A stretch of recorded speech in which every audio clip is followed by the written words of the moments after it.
I know what you're thinking. This is an anime, but here's our counter-argument. We love the show. That's it. Among others, of course.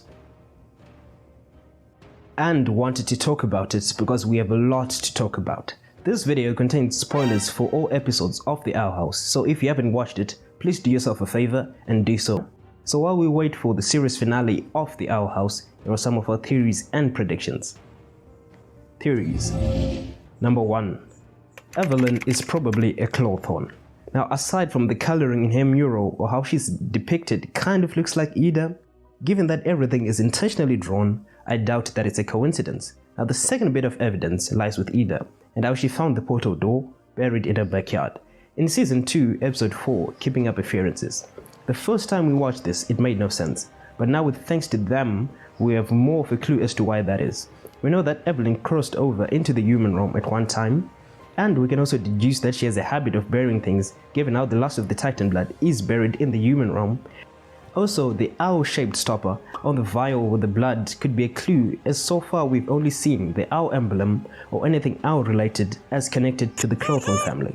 Initially, we thought that Ida and Evelyn were probably the same person, but Evelyn is probably an ancestor of Ida. Number 2. There is a connection between Ida's curse and the Collector. In Season 2, Episode 8, Knock Knock Knocking on Hootie's Door, is the first time we see the Collector in Ida's dream, or at least someone with the Collector's cloak, and they seem to be hunting Ida in her owl beast form. Something else furthering the theory that the curse originated from the Collector is because it's so powerful. It can't be cured, can't be healed, only managed, and probably the Collector is the only one who can undo the curse. Enjoying the video so far? Make sure to like and subscribe as it helps the channel out. Number 3. The Collector is just running away from his duties. Now, Collectors, according to what is written in the bedtime story, King reads to the Collector, basically have a duty to watch over a planet, but if the inhabitants interfere with their duties, they would essentially wipe everything on the planet, sort of like the Watcher from Marvel, but more aggressive. It seems like this Collector just wants to play and not do their duty, hence why they scribbled out the final part. We also see the wall paintings are scratched out as well.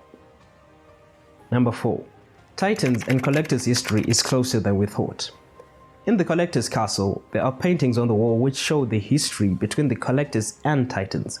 From what we can tell, if the story is going from left to right on this wall, then it seems like it starts off with the Collectors finding a planet, then infiltrated, disguising themselves as Titans, then killed the Titan, which is presumably the ruler, maybe King's dad, and then tried to befriend a young Titan for some reason. Now, before we move forward, we'd like to hear your thoughts on the latest episode for the future, because for us, while it was good in its own rights, in comparison to thanks to them and the general standard of the show, this one felt kinda weak. So yeah, comment down below your thoughts on that. Now let's get into predictions. Number 1. King is going to come from the future to try to talk to Luz and help them defeat Belus and the Collector. And it looks like he has evolved as we see wings and a bigger body, or maybe it's a different Titan. 2. Titan trappers are bound to come into play as they were or are for all intents and purposes a cult devoted to the Collector and are out to get King. Number 3. There's going to be a big battle between our crew from Hexside and the Collector with some characters from the Boiling Isles that he would be controlling. In the end, we think that Belus will not survive after running out of hosts when Rain gets saved.